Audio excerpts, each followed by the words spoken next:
you, Fluffy. I'm gonna make a YouTube video. Yum, yum, yum, yum. Yes, yes. Thank you, thank you. In today's video, I thought I would talk about something which is an event I went to very recently because I'm a massive loser, and that is the Sherlocked convention. I went both days. I only originally planned to go on a Sunday. We booked our tickets quite a while before the event. We didn't really know the whole guest list, but it was just something we wanted to go to. We sort of wanted to cosplay. We wanted to chill out with cool people who like the same shit as us. So that's what we decided to do. And then Andrew Scott was announced for the Saturday. My mum had said if he gets announced for the Saturday, then we will go and see him. Sorry, this looks really odd. Hello. And yeah, he was announced, so we booked tickets, and I sort of just left my friend a voicemail and got a stream of angry text messages from her, but I'm sure people will understand. I really enjoyed the event. I thought it was a really good event. It was a lot of fun. I enjoyed both days. However, there were also quite a few problems that I had with it.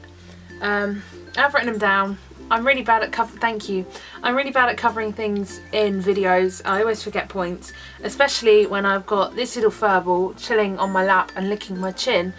But I'm going to try, and I'm also going to write a blog post when I get around to it, when I stop being lazy, and that will also be linked below. So that was just my little disclaimer as I notice a massive gap in my fringe. Okay, the first thing I feel like I need to say is a massive thank you to all of the guests that came, and the staff. I did have a few issues with a few members of staff, but again I'll speak about that later in more detail. But as a whole, like, it was, I wouldn't say it was run really well, but it was a good event and we enjoyed it, and like we've decided we're going to go back next year, so we couldn't have hated it too much if that is what we have chosen to do. All of the cast that were there were really lovely, especially Amanda Rabington and Andrew Scott. I was really shocked about Andrew Scott being so lovely and kind and just all round amazing. When we went to his talk on a Saturday, he said about how he was incredibly jet lagged. He had just flown in from America, I think it was, the day before, and yeah, and at the start of his talk you could tell because he was very tired and mumbly and he kept going but then he said how he was jet lagged and everyone was like, okay, that's fair enough, and he was still really funny, really kind, really lovely, and just so amazing. On the Sunday it was Benedict Cumberbatch who was sort of the main guest there. I was a little bit shocked because after having Andrew Scott just being sat in the room doing signings and all this sort of stuff, I sort of thought Benedict would be the same, but actually he was really cut off, and he had his own little room for signings, and he had loads of security around him when he was walking between shoots. And I mean, I do understand because he is Benedict Cumberbatch, but to me, with the amount of people who actually attended, like, I didn't think it would be... Thanks, Trix. I don't think it would be that bad. He is a big star, I guess, and I don't think it was a fully ego thing, and he was still lovely in the photos, even though that was very, very conveyor belt. But I think that was more the staff's choice than anyone else.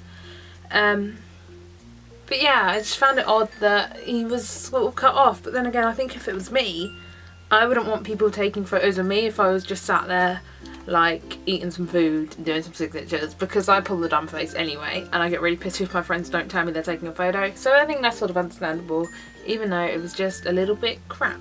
Linking on to my previous comment about the staff, some of the staff were really lovely and amazing in every way. I even had one chat with a male member of staff who was really funny and very real and down to earth, and actually spoke to you like a real person, and also sort of give us some little sneak peek backstage gossip from what different members of the cast are actually like, which was quite interesting. Other members of staff were completely vile and treated you like crap. Some of the times they were mean, I just didn't think it was very called for, and it was quite unreasonable, and that was a bit shit, and it really put a dampener on the whole weekend, which is a shame because I really enjoyed it. And the staff that were nice were lovely and wonderful and amazing, and like they'd actually have conversations with you, but the rest were just a bit like, can you not, because you're ruining the weekend. Linking on to staff, the actual organisation of it again was pretty poor. There were loads of clashes, loads of stress, to be honest.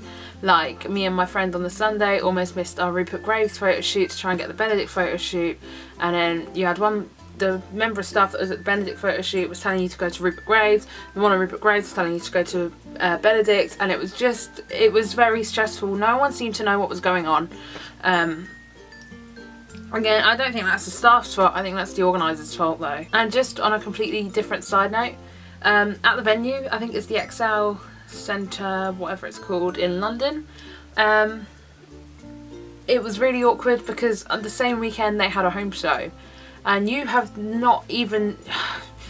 not understand the definition of the word weird until you go outside the venue to see a bunch of people cosplaying as characters from Sherlock stood near a bunch of well-dressed middle-aged Londoners who are very middle class, and I was stood there in a deerstalker.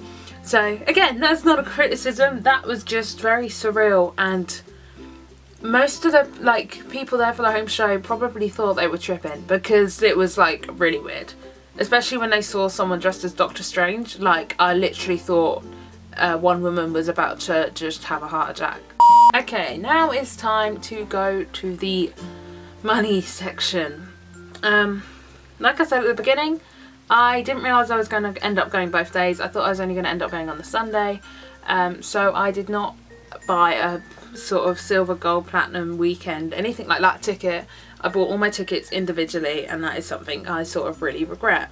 As a whole, I think I spent way over a few £100 on the event, which is very painful for me to even think about. And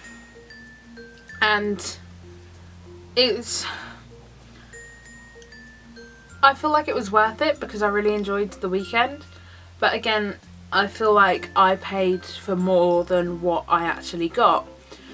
People with platinum passes were a real pain in the arse, to put it nicely. I know it's not all of them, but the way that autographs are called is you go and you get a little ticket with a number on it, and that is your number in the autograph virtual queue, I think that's what they called it. But before that, they get all the platinums. With Benedict Cumberbatch, he spent all day signing platinums and then got up to about number 70 in the space of 10 minutes right at the end, when he couldn't then do any more. Which was really annoying because I was number 96, I think. So I was no, I wasn't, that was another one, that was Andrew Scott. I think 116, which I thought I then had a chance with because it's 116 and he was getting to 70 and I got all excited, and then my hopes were once again destroyed. That's fine, I'm used to it. Obviously you had to pay for the photographs and autographs separately. The autographs were a little overpriced in my opinion, but at the same time I didn't really find that to be a problem. I didn't mind too much. The photographs are something that really pissed me off because the quality of the photos were really poor. I'm not just saying this because I'm a photographer myself, but I found that they were overexposed, quite often out of focus, blurry and shit like that. Also, merchandise was a bit of a pain in the arse. I feel like all I've done this whole video is complain, but I did really enjoy myself and I'll probably go again next year. But with merchandise, firstly there wasn't enough of it. I don't know why they didn't overbuy the merchandise and then any that didn't sell at the event put online and people would probably buy it. For the merch, there were two things that really pissed me off actually. Yeah, the main two things other than them running out. And that was the programme and the one of the mugs. My mum bought a mug and I bought a mug. I bought one which had just a little quote from the series on it, and that was fine because it then said Sherlock Convention I think as well on the back, and had no date on. My mum bought a mug, they were both £6. There was no discount or anything on this one, and it was the actual Sherlock Convention mug, and she really liked it and thought it was really amazing. And it wasn't until we got home that we then looked again at the dates, and it was last year's dates, which I thought was a bit cheeky and a bit harsh to then charge her full price for this mug and not have anyone point out to her that it was in fact last year's dates.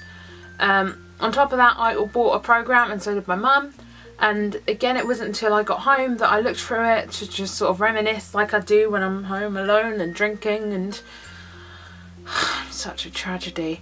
I looked through it and I noticed that all of my times and all of like the layout of the convention was completely wrong on the map, and then I looked at the date on it and that too was last year's programme.